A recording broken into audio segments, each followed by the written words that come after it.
Good morning, good morning, good morning, good afternoon, good evening. Alright kaibigan, kung saan ka mang sulok sa mundo kaibigan, I wish you well, be grateful. Welcome to the Parking University kaibigan. Alright, so napakaganda yung umaga ngayon kaibigan. Kung ikaw ay nagising kaibigan, be grateful kaibigan kasi life is good. Alright, so yung topic natin ngayon kaibigan, okay, itong sinasabi ni Louis Hay. Si Louis Hay ay isang motivational speaker, writer sa isang Australian.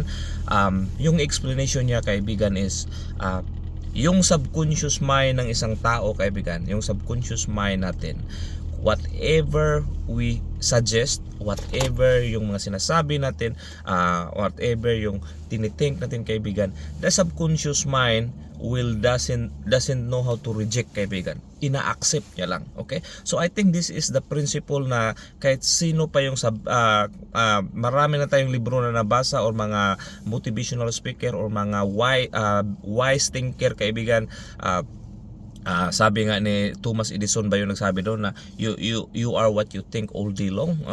So you become what you think about. Ito yung mga sinasabi nila kaibigan. So the subconscious mind kaibigan, hindi siya marunong mag-reject kung ano yung mga finifeed natin, kung ano yung sinasabi natin, kung ano yung mga tinithink natin. The subconscious mind will just accept. So ano ba yung subconscious mind? So iano natin ng kunti para maintindihan natin ano yung pinagsasabi natin na palagi na subconscious mind. So kung manood kayo mga video ko Muslim, marami itong ilang beses to natin na mention tong subconscious mind kaibigan. Okay, bakit? Kasi ifo-focus natin dito sa mga basic kaibigan kasi we study widely kaibigan. Ang dami na tayong inastudihan, elementary, high school, college. Panay pa tayo tapos hindi natin to naintindihan. What is subconscious mind? Di ko to nakita nung high school, elementary, college itong subconscious mind. Panay lang ako aral ng anong memorize, pero yung mga very basic na pwedeng makaapekto sa realidad natin kaibigan, unfortunately hindi ko nakita to sa pag-aaral.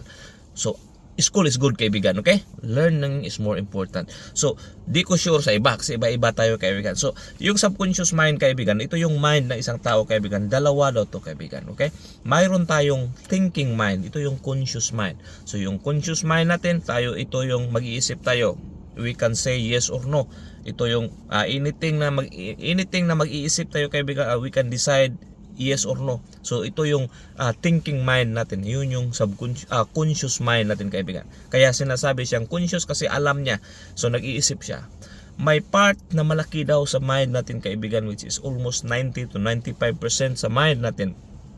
Ito yung naka-istoryo mga knowledge natin dito kaibigan. Okay? So itong subconscious mind, kahit natutulog tayo, kung napansin natin na naginip tayo, so yung mind natin gumagalaw yun kaibigan. So na naginip tayo, so parang nafe-feel natin na totoo yung panaginip natin. Yun yung naka-istoryo sa subconscious mind natin. So kung tayo ay anything napansin natin na mayroon tayong mga memories kaibigan, naka-istoryan sa subconscious mind natin kaibigan.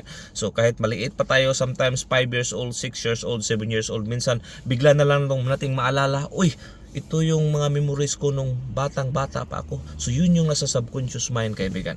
Yung habit natin kaibigan, hindi tayo na nag-iisip, di ba? May mga bagay tayo na ginagawa na hindi na tayo nag-iisip. So naka-istoryan sa subconscious mind natin kaibigan. Yung natin kaibigan, yung how we respond, di ba? Pag mag-respond ka, yung attitude mo kaibigan, how you treat others, subconscious mind natin yan kaibigan. Kasi hindi na tayo nag-isip, automatic tayo mag-respond.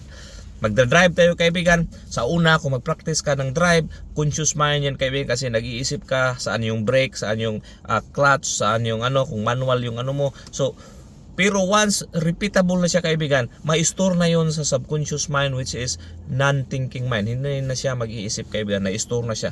But gaano ka powerful tong subconscious mind kaibigan? Yung subconscious mind kaibigan, since yung habit natin kaibigan, ito yung magbi-build kung ano tayo ngayon. Okay? Kung habit natin, yung paggising natin sa umaga, yung ginagawa natin, kung ano tayo mag-respond, mag-react. So yun andun yung sa subconscious mind kaibigan. So once ma-influence natin yung subconscious mind natin kaibigan, we could experience changes if we change the way we think, and the way we store na information sa subconscious mind natin, kaibigan.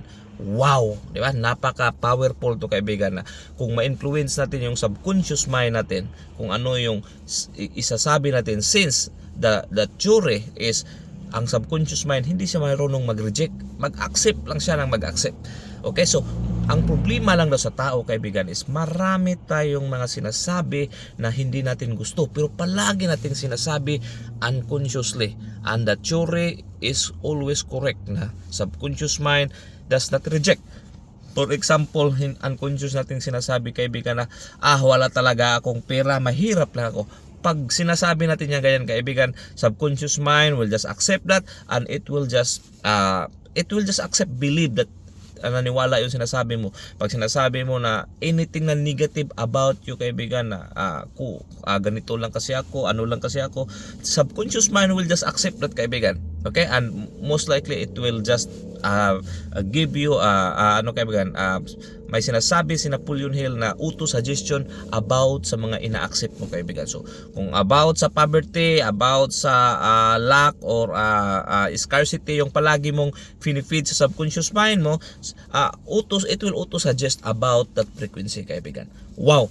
At saka ito pa isang sabi ni Louis Hay is yung universe, kaibigan, is very supportive. Okay? Parang subconscious mind din siya. Whatever yung frequency na ibibigay natin, the universe will just give it to you, kaibigan. For example daw, pag ka ng love, peace, abundance, pag yun yung palagi yung tinatransmit mo, universe will just support that. Okay? The universe is very supportive. Okay? So now, if yung tinatransmit mo, kaibigan, hate, grief, suffering, blame, pag ganyan, kaibigan, universe will just support you as well. So it will just support you with that whatever you think. Now, kaibigan, may mga affirmation si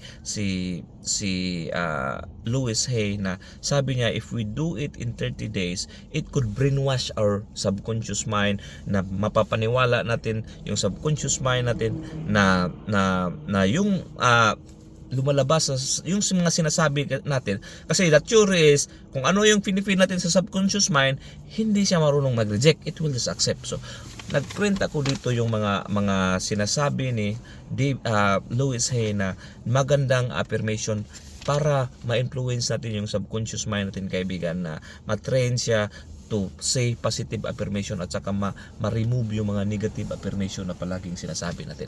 Wow, napakarami to, kaibigan. So sabihin lang siguro natin yung at least probably 30 kasi mahaba to.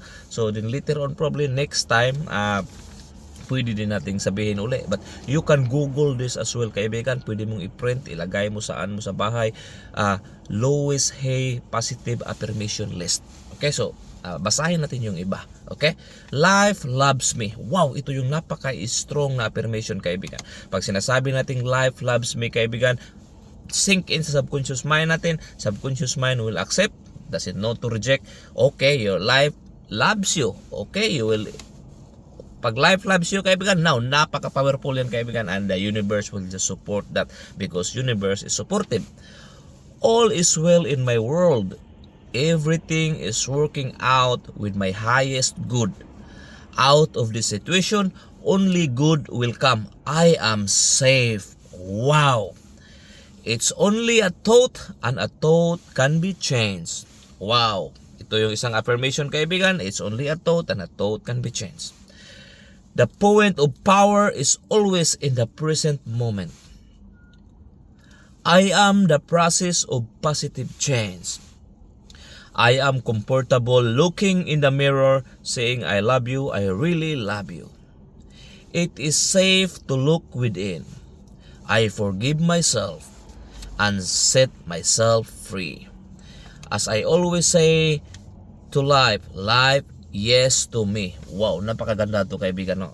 As I say yes to life, life says yes to me. That means whatever we say to life, life will just respond to us, kaibigan.